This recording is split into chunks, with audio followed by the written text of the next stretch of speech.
Good morning. I'm Sharon Gooch. I use she, her pronouns, and I'm on the board of directors.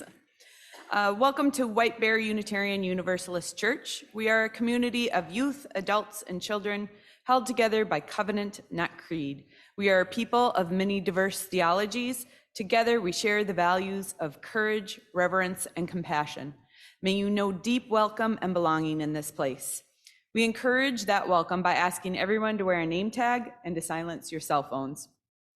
Our guest preacher this morning is Heather Vickery from the Unitarian Universalist Service Committee.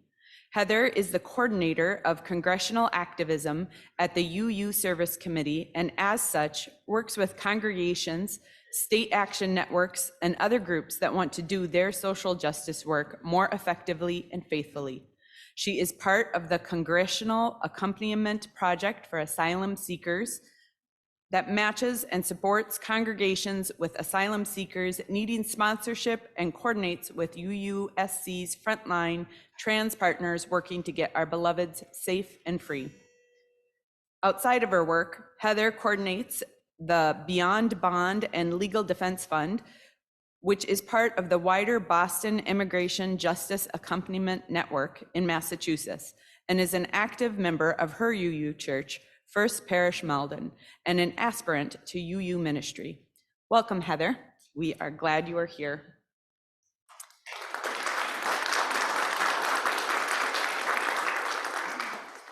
Many thanks to Hot Elements Trio for providing our music this morning. We are happy to have you here.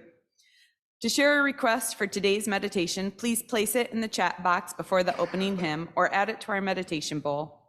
Please gain consent before using someone's full name. The meditation bowl is in the Soul Work Center, along with some activities to help people of all ages with today's service. In community announcements, we're getting down to the wire. It's time to buy dinner tickets, contribute auction items, donations will be accepted until November 17th, and to sign up for the Jingle and Mingle event on December 2nd, 4 to 8 p.m. Online bidding for our service auction opens 1 week from today on Sunday, November 19th. Tickets can be purchased at the table in the atrium today. Let's celebrate the church's new season with this community fundraising event featuring an online auction, silent live auction, holiday bazaar, Italian dinner, music from a big band, games for the children, dancing, and more. Jean and Melva, our auction co-chairs, are at the table in the atrium after the service. Welcome to our church, where we grow our souls and serve the world together.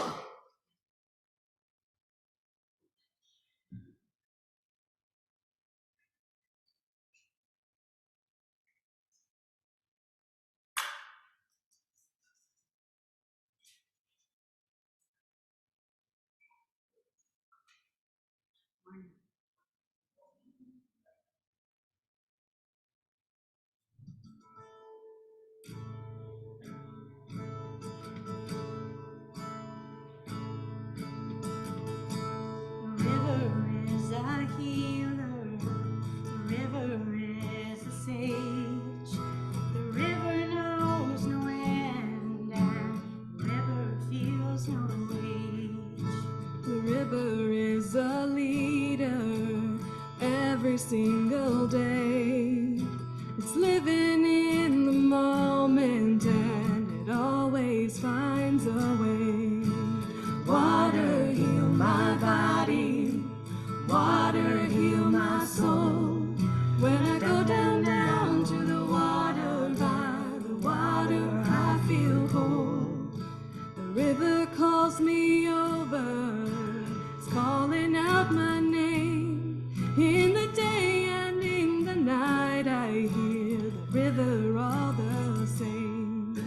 It's calling me over, calling out my pain. Oh, a river gathers tears just like a river gathers rain. Water heal my body, water heal my soul. When I go down to the water, water I feel whole. The river is a traveler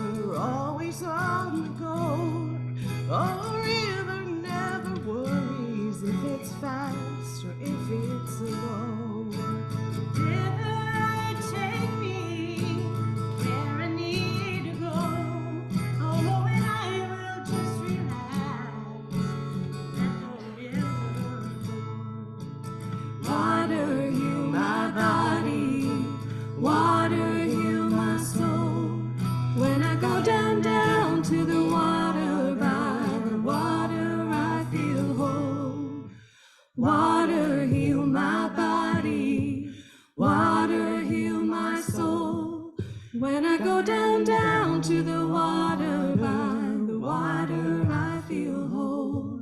When I go down, down to the water, by the water I feel whole.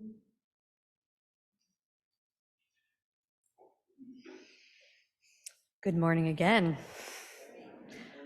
Our call to worship today is by Reverend Rebecca Edmondson Lang. Come in. Come into this place which we make holy by our presence. Come in with all your vulnerabilities and strengths, fears and anxieties, loves and hopes. For here you need not hide, nor pretend, nor be anything other than who you are and who you are called to be. Come into this place where we can touch and be touched, heal and be healed, forgive and be forgiven. Come into this place where the ordinary is sanctified, the human is celebrated, the compassionate is expected. Come into this place. Together, we make it a holy place. Again, my name is Heather Vickery, and my pronouns are she, her, hers.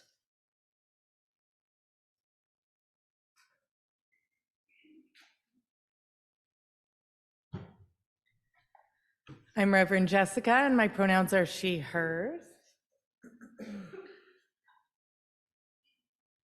Our chalice lighting this morning is from Adam Slate. We hold that moment in our spirit. When the great mosaic of humanity is treated with respect and dignity, when no person is threatened by hunger or war, when we have extended hospitality to the stranger and tended to the sick, when equity and justice reign everywhere, then we shall all be free.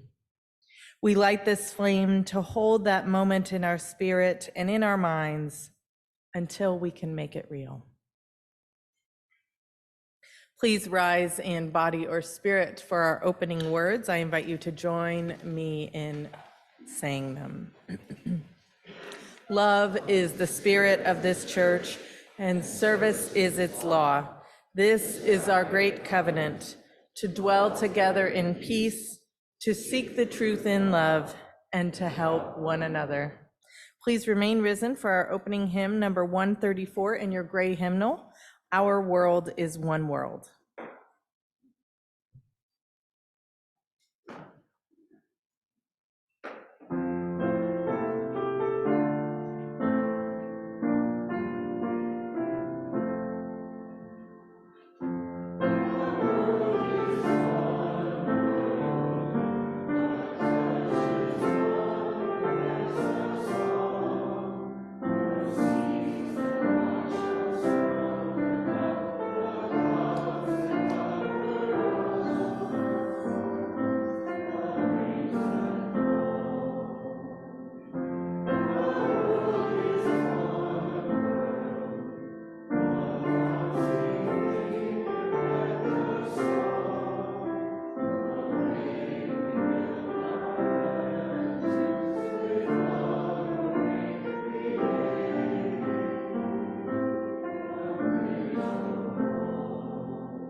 Now is the time when we make space to check in with our hearts.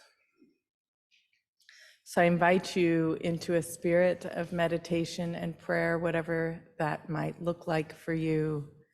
For some, it might be casting your eyes down or closing them. For others, it might be gazing out the windows. If you have something in your hands, I invite you to set it down and just tune into this space together.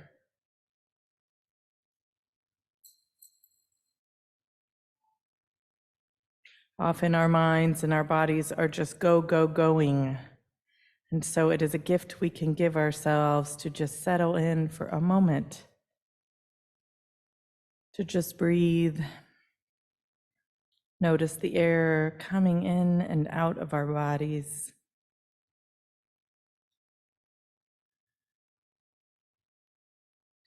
Give thanks for this beautiful day before us.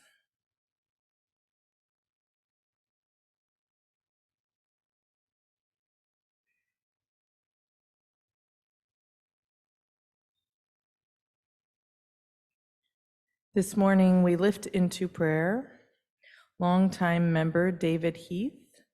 David is moving to Massachusetts to be closer to family, and today is his last service.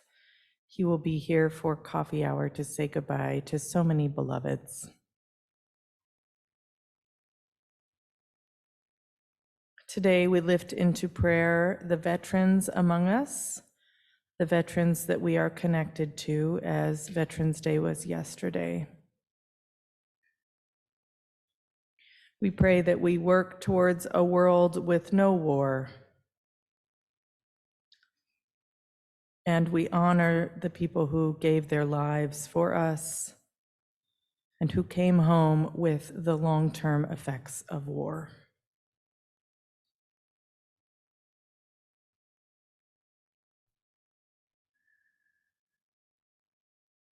And today we make space to name our heartbreak over the continuous deaths in Gaza, over the people who are still kidnapped, the Israelis who are still kidnapped, over the senselessness of it all, over how it is dividing our communities.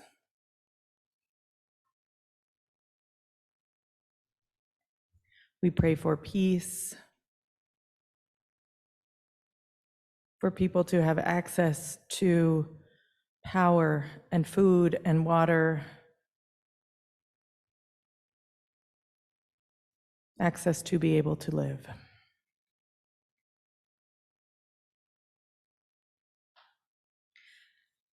And now we make space to name the people on our hearts that we would like to lift into prayer this morning.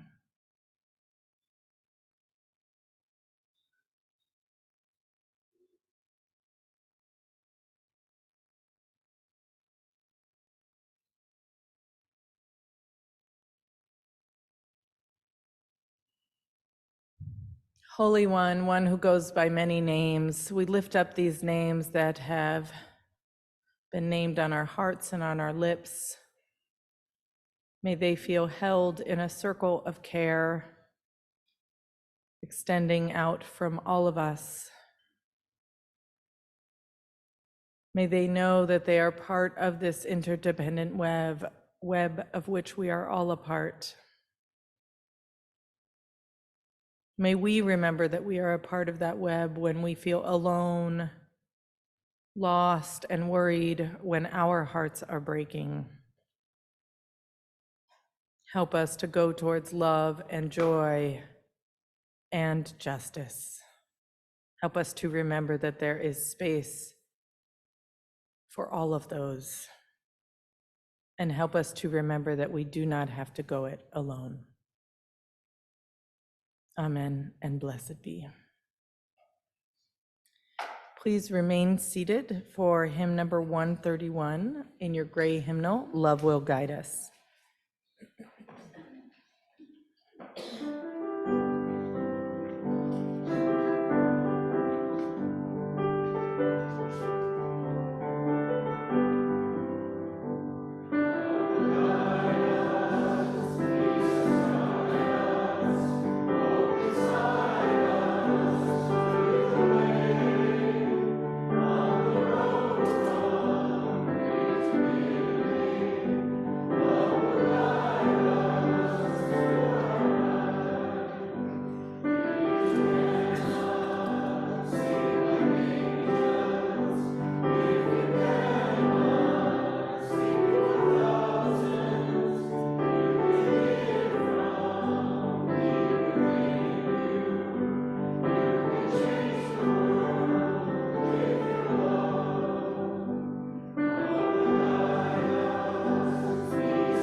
Our Social Action Committee and staff choose several organizations each year to receive funds from our special collections. These offertory collections give 100% of what is collected to these organizations. The collection today will go to support trans organizers and those who are seeking safe passage and gender-affirming care. 2023 is the fourth consecutive year of record-breaking anti-trans legislation in states across the US. These laws criminalize people who are trans or gender expansive. In 2022, 26 anti-trans bills passed state legislatures. In 2023, we have seen 568 proposed and 85 have passed so far. These numbers are from the Trans Legislation Tracker, which collects and provides statistics to American media. Today, we ask you to give generously as you are able. You can contribute to the collection basket today, or you can give three other ways: on the WBUUC website, by check, or by text to give printed in your order of service or in the chat box. Whichever way you give, please indicate the keyword trans. Your generosity and support is very appreciated. Our collection will now be gratefully accepted.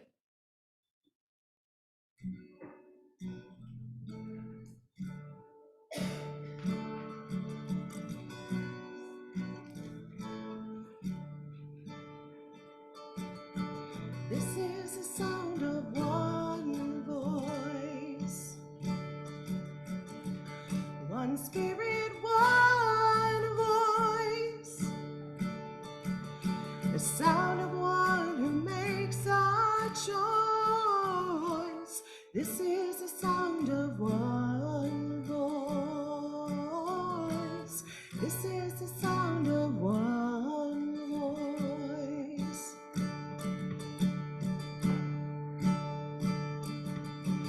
This is the sound of voices too. The sound of me singing with you, helping each other to make it through. This is the sound of voices too. This is the sound of voices too.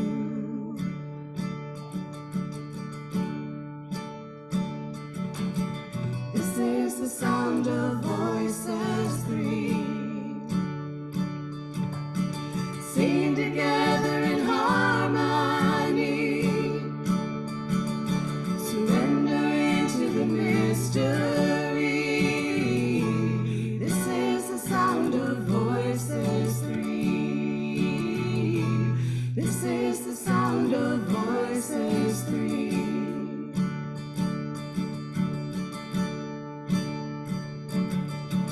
This is the sound of all of us, singing to God and the will to trust. Leave the rest behind, it'll turn to dust. This is the sound of all of us.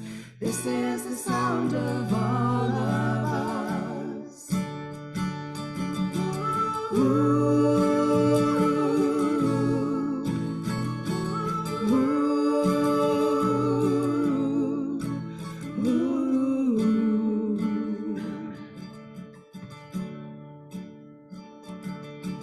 This is the sound of one voice, one people, one voice, a song for every one of us. This is the sound of one voice. This is the sound of one voice.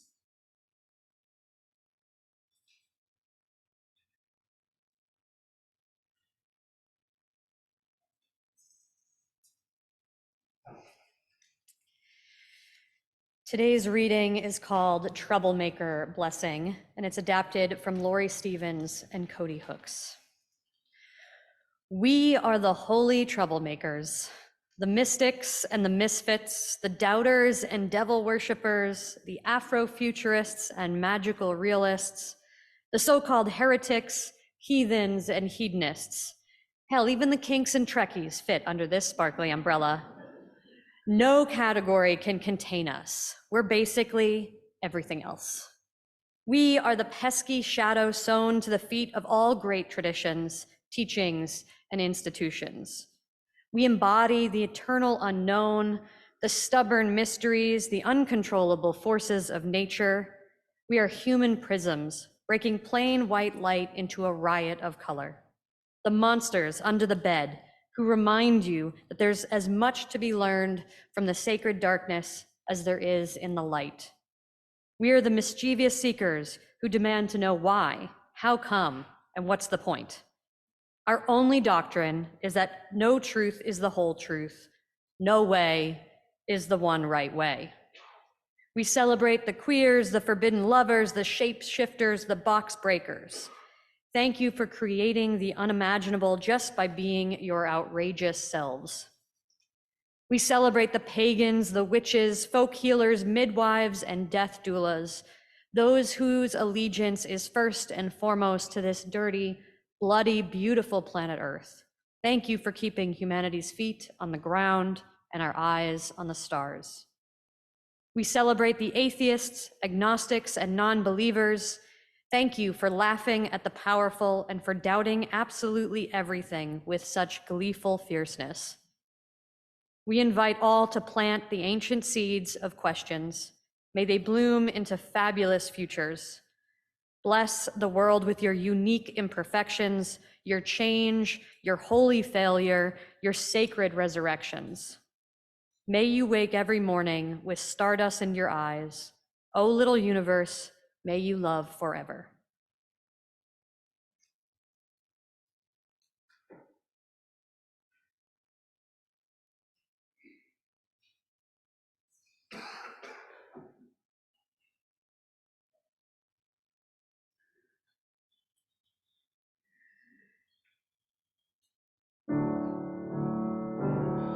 Draw the circle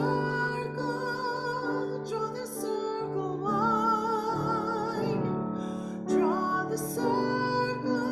Draw the circle wide. No one stands alone, we'll stand side by side. Draw the circle wide. Draw the circle wide. Draw the circle wide.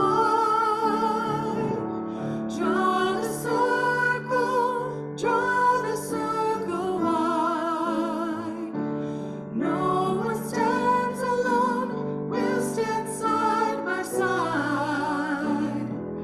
Draw the circle wide.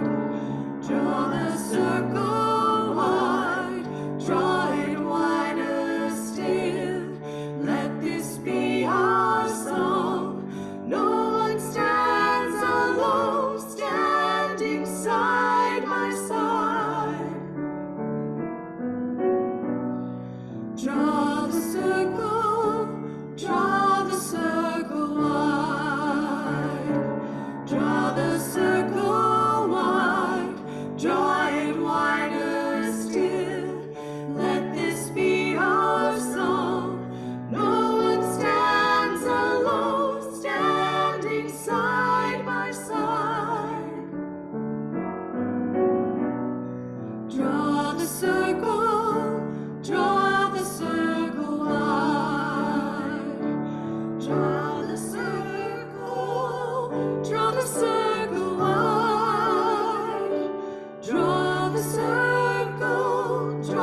circle wide. No one stands alone, we'll stand side by side. Draw the circle wide. Draw the circle wide. Draw it wider still. Let this be our song. No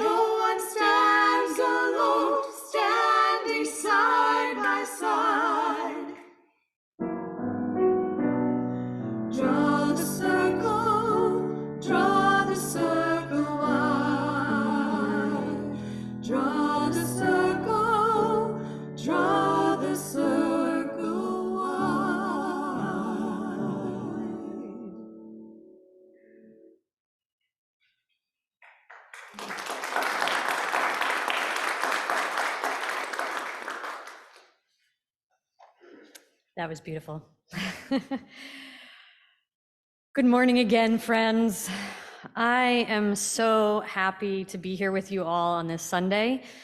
As an aspirant for UU ministry and in my role as coordinator for congregational activism at UUSC, I get to preach in a lot of different UU congregations. And let me tell you, each congregation does things just a little bit differently, which makes sense. I mean, we UUs are kind of known for loving to argue and disagree about practically anything. And there are even UU jokes about it. And I want to start our service with a few of those. A Unitarian Universalist died and to his surprise discovered that there was indeed an afterlife. The angel in charge of these things told him, because you are an unbeliever and a doubter and a skeptic, you will be sent to hell for all eternity, which in your case consists of a place where no one will disagree with you ever again. Second joke. Visitors on a tour of heaven noticed a group of Unitarian Universalists who were arguing about whether or not they were really there. And the last one, a visitor to a Unitarian Universalist church sat through the sermon with growing incredulity at the heretical ideas being spouted. After the sermon, a UU asked the visitor, "So how did you like it?" "I can't believe half the things that minister said," sputtered the visitor in outrage. "Oh, good, then you'll fit right in." Honestly, I love pretty much all UU jokes, but especially those ones about how much we love to argue and disagree about things. We have 8 principles and an infinite number of ways to interpret them. We agree on a lot, but love to get into the nitty-gritty about what we aren't so sure of. And I think we can all agree that as a faith, we actually love being unsure. We lean into it, and that is a beautiful thing. We understand that we are a learning, not a learned faith, and that healthy disagreement produces growth and keeps us from being dogmatic about the things that we, and in fact, no one, can know for sure. However, there's one thing that solidly connects all UUs. As I've said, I have been to UU congregations across the country, and none of them worship the same way. The people all interpret the principles and sources differently, but in every single congregation, there is a chalice, and that chalice is lit to begin worship.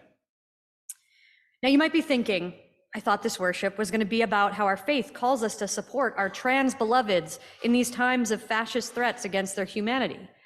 The chalice and UU jokes don't have anything to do with that. Well, first, to come full circle, I disagree. And second, I promise I will explain more, and maybe something that never happens in a UU service will happen today. You all will end up agreeing with me. It is the chalice itself, the very thing that binds all UUs together, that most strongly calls us to the work of resisting the criminalization of our trans and gender expansive beloveds. You see, as sacred as it is to us, the chalice wasn't always the symbol of Unitarian and Universalist faiths. In 1940, Reverend Dr. Charles Ryan Joy was sent by the newly created Unitarian Service Committee, the predecessor of the current UUSC, to Lisbon, Portugal, which was the only open port in Europe at the time, and was the preferred port for the many refugees that were fleeing the Nazi regime. Many of the refugees had to flee without any of the identification papers that were required to cross borders. So Joy decided to start making identification papers issued by the UUSC itself. This was uncharted waters, but instead of focusing on the risks that he and the organization might be taking by doing this, Joy focused on saving the lives of those fleeing fascism. He also decided that the papers needed a seal to look as official as other travel papers. And so he asked Hans Deutsch, an Austrian refugee and artist working in Lisbon, to create one. And the result was the basis of the flaming chalice as we now know it. While this was happening, by the way, Waitzel and Martha Sharp were also sent to Europe by USC, and they not only falsified documents to get people out, but also laundered money if necessary. So you see, the thing that binds us all as Unitarian Universalists The chalice was founded on our commitment to human rights and to fighting fascism. Since the founding of the Unitarian Universalist Service Committee, we have been committed to supporting the work of liberation, even when, and maybe especially when, it involves making holy trouble for the powers that would deny anyone's full humanity. Okay, I'm gonna have everyone take a nice deep breath right now, because this is where we get into the heavy stuff. No more jokes. So I want to invite you all to do whatever you need to do to care for yourselves and stay grounded as we proceed. If you need to stand up and stretch, walk to the back of the sanctuary, look at your phones, yes, even that, please listen to your bodies and follow them. I promise I won't be insulted. Talking about the present nature of fascism in our country can be incredibly triggering for anyone. To my trans and queer family in the room, this invitation especially goes out to you. I love you. So to understand what fascism is, I want to reference the work of Jason Stanley, who is the author of How Fascism Works, The Politics of Us and Them. Stanley is a professor and scholar of philosophy and propaganda at Yale, and he describes fascism as an ideology, but also, and perhaps more importantly, as a political method. Not all who use fascist tactics are ideologically fascist. We recognize fascists less by their beliefs than by their methods. I'm going to share Stanley's overview of the 10 tactics of political fascism. What I'm sharing with you now is directly taken from Stanley's work, at times word from word, from a video lecture he gave called The 10 Tactics of Fascism, which is available on YouTube. I recommend watching the video in its entirety. So Stanley opens by explaining that these 10 tactics are bundled, that they can't be isolated from each other. And the first tactic is a mythic past. Fascists always present the idea that there was once a glorious past. In politics, this is presented in the idea that we were once a great nation. Notice the past tense. And when we were great, the dominant racial group ruled over others. But now that's been taken away, not lost by our own actions, but taken away by some group designated as other. Jason Stanley says fascists are always telling a story about a glorious past that's been lost, and they tap into this nostalgia. So when you fight back against fascism, you've got one hand tied behind your back because the truth is messy and complex, and the mythical story is always clear and compelling and entertaining. It's hard to undercut that with facts. Second tactic is propaganda. Now, all social movements and all politics use propaganda to persuade. Fascist propaganda, however, makes a distinction between friends and enemies. It casts the other as a threat and presents the idea that these others are fundamentally opposed to the nation. Tactic number 3 is anti-intellectualism. Authoritarianism presents a cult of the leader. In a fascist system, the leader and only the leader sets the rules about what is true or false. So we see the takeover of the country's media, schools, and cultural institutions to enforce what the leader says is true. Institutions that teach multiple perspectives on history always threaten the leader. Expertise is also always a threat to the leader. Science is a threat to the leader. If intellectuals are telling the truth, they are a threat. So anti-racism, critical race theory, definitely a threat. This brings us directly to tactic 4, the creation of a form of unreality. The scholar Timothy Snyder talks about this a lot, the destruction of notions of reality. Authoritarians undermine what we know to be true and convince the population that A, everyone is lying, and B, that the lies don't matter. In political terms, the center of democracy is truth. You cannot function as a democratic citizen if you are being lied to.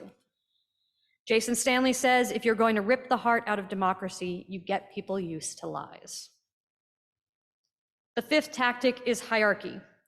Hierarchy is absolutely central to fascism. It's the big lie at the center of all the things. White supremacy, male supremacy, abled supremacy.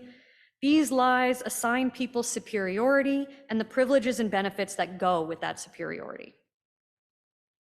And hierarchy goes right into victimhood. Once you've convinced people that they are justifiably higher in the hierarchy, then you can convince them that they're victims of equality. Fascists tell people that equality is victimizing them by making them lose their rightful place of power. Stanley says the goal is to make people feel like victims, to make them feel like they've lost something, and that the thing they've lost has been taken from them by a specific enemy, usually some minority outgroup or some opposing nation. According to Ageris Dixon, writing in Truth Out, fascists believe that democracy has failed them and allowed the majority to be tyrannized by communities that have no right to power. Therefore, fascists seek to eliminate both democratic processes and marginalized communities to return to an often fictitious and glorified past where their power reigned unchecked. The seventh tactic of fascism is law and order. Under fascism, the definition of law-abiding means loyalty to the dominant group. Members of the dominant group by their very nature are considered law-abiding. Marginalized groups are seen by their very nature as not being law-abiding. And law and order has nothing to do with justice or equality. Law and order structures who is legitimate and who is not, and law and order will ultimately be enforced by violence. Tactic number 8 is sexual anxiety. In every case, across every cultural and historical setting, the fascist leader will always say, your women and children are under threat. You need a strong man to protect your families. Fascists make conservatives overwhelmingly terrified of transgender rights and gay, lesbian, and bisexual people and their families. According to fascists, these targeted groups are not simply trying to live peacefully in their own lives, they're trying to destroy the majority's life, and they are coming for the majority's children. Stanley calls the 9th tactic of fascism Sodom and Gomorrah. Fascist movements typically rest on an urban-rural divide, and fascists use the topic trope of the biblical story of Sodom and Gomorrah. In this trope, pure, hardworking, real members of the nation live in rural areas where they work hard with their hands. But when politicians talk about inner city voters or urban voters, we all know what they mean. Black and queer folks, immigrants, Jews, and other people that fascists seek to control or eliminate. And the 10th and final tactic is what Stanley, a child of Holocaust survivors, calls Arbeit macht frei. Work shall make you free. These words were hung over the gates at Auschwitz. Fascists create an idea that minorities, immigrants, and others are lazy, that these groups need to be taught a work ethic. The mechanism they use is forced labor. Whether it's prison labor or work requirements for benefits, the targeted groups must provide free labor as a supposed moral education. According to fascists, labor unions are supposedly run by communists who are trying to make things easier for these lazy people. College students who protest conservative speakers are described as lazy, spoiled kids who need to get real jobs. And the thing is, the end game in this calculation is pure evil. Valuing people by how hard they work means that the elderly, disabled, and even children can become disposable. The Nazis murdered these groups first because they believed that those who could not work had no value. Is it any wonder that we are now seeing the repeal of child labor laws in our country in this time of rising fascism? Those are Stanley's 10 tactics of fascism. Very, very long quote over. Friends, let's take another deep breath. No doubt you recognize many, if not all, of these tactics at work today in the United States. Currently in the US, anti-LGBTQ rhetoric and legislation seems to be one of the few issues that brings disparate factions of conservatives together, and right-wing politicians are leaning in hard. 38 states currently have anti-transgender legislation on their books, with the number of new bills growing by the day. The ACLU is currently tracking 506 anti-LGBTQI bills that are in process in various state legislatures, most of them anti-trans. The lies and misinformation surrounding these bills are abhorrent. These bills are trying to legislate trans and queer people out of existence. And please know that this is not hyperbole. We know that this is the ultimate goal as well because of Project 2025, which is a published plan by the right to reshape the executive branch of our government. And the number one step in that plan is to institute a don't say gay law through executive order nationally. And they have also planned how to punish the states that won't fall in line. Because of these laws, trans people in the United States now meet the definition of internally displaced people, or IDPs, by the United Nations. Hundreds of thousands of trans people and their families have already fled their homes to safer states, with more than 1 million considering doing so, according to a recent Data for Progress survey. So let's take another breath. There are so many questions we can ask ourselves in light of the current situation. What do we do? Who do we want to be? How do we resist and find joy even in times like these? And I think many of us have looked back at times like the Holocaust and have thought, if I was there, I would have done something. Well, folks, we're there.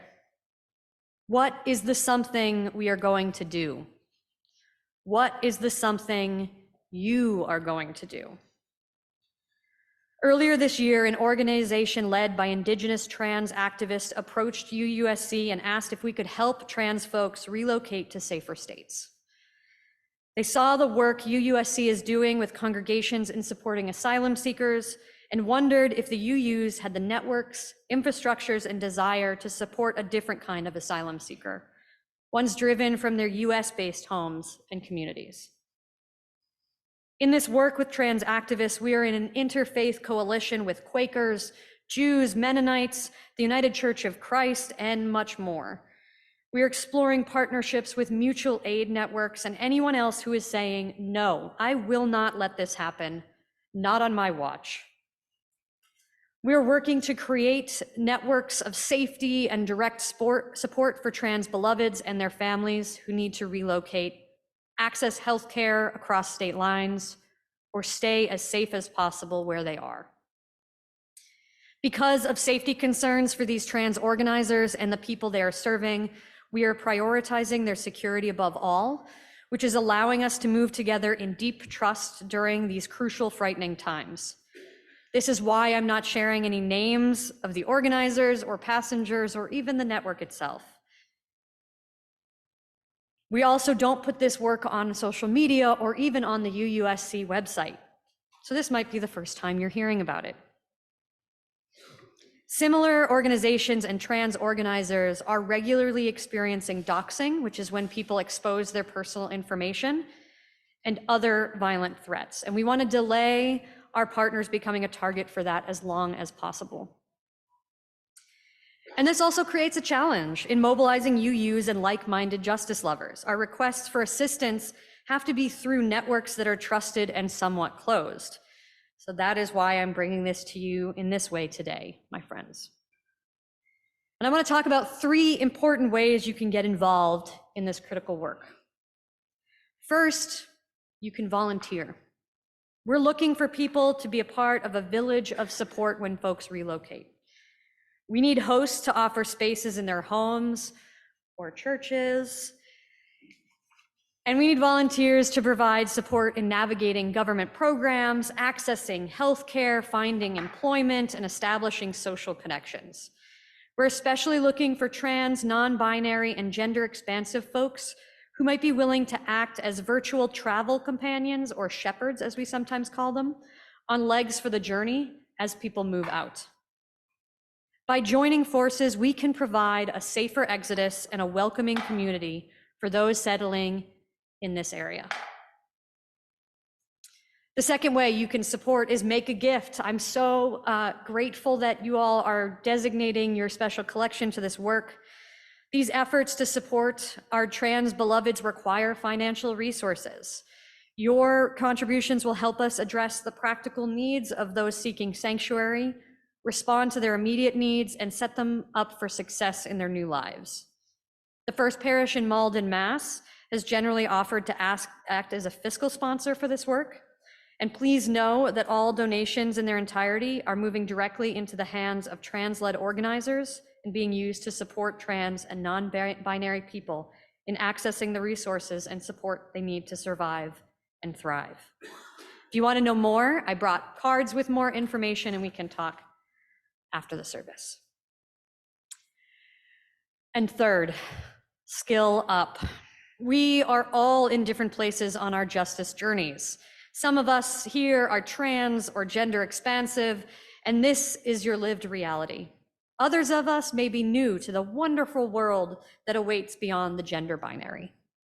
For those of us who may not fully understand all the terms and complexities of gender and maybe worry about not knowing what to say or saying the wrong thing, I urge you to lean into your discomfort and support these individuals anyway. Explore resources that increase your competency in this arena. Reach out to me if you need some ideas. Pretty much nothing would make me happier. Join me between the services or reach out via email to chat about this work, UUSC's other work, or anything else, and keep your eyes open for opportunities for being in solidarity with our trans and gender expansive beloveds. Friends, the forces of fascism in our nation and in others around the world are only going to grow more brazen in their quest for power. It is up to us to pay attention, disrupt the violence, and remain true to who we are as justice-loving people of faith. As the late John Lewis advised, do not get lost in a sea of despair. Do not become bitter or hostile. Be hopeful. Be optimistic. Never, ever be afraid to make some noise and get in good trouble, necessary trouble. We will find a way to make a way out of no way. So I am calling all holy troublemakers to join us, to rise up and say, we will not fall in line. We will not let this happen. We will make so much holy, troublesome noise that we will drown out the sounds of hate and fear and fascism. Together, we can and will find a way out of no way. Now is the time. We are the ones we have been waiting for. Amen, Ashe, and let it be so.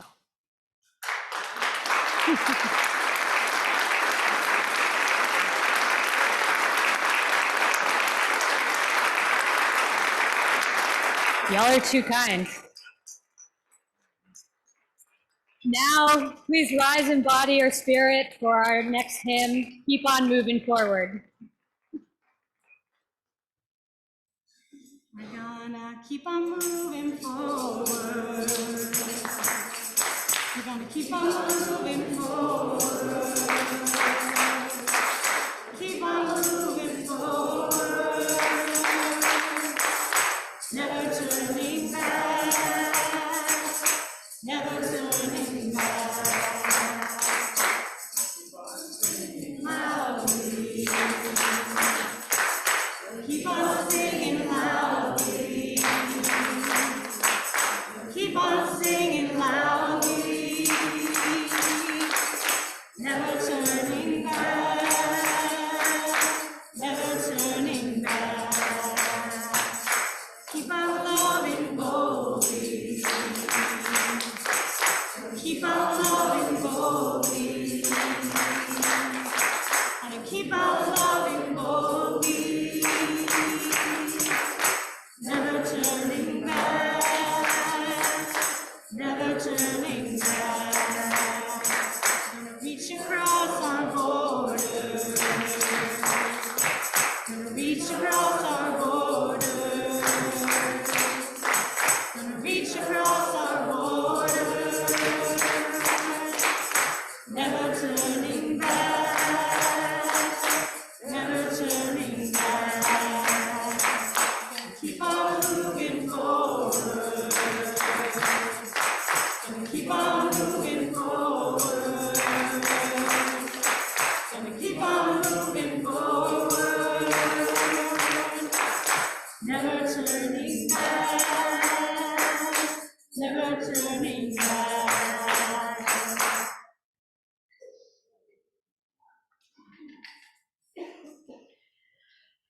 And our closing words today are by Elena Westbrook. Go in hope, for the arc of the universe is long and we can bend it towards justice. Go in courage, for together we have the strength to confront injustice in our daily lives and the larger world. Go in love, because a holy and generous love is both the reason and the means by which we transform our lives. Thank you, and please be seated for the postlude and then join us after for coffee hour.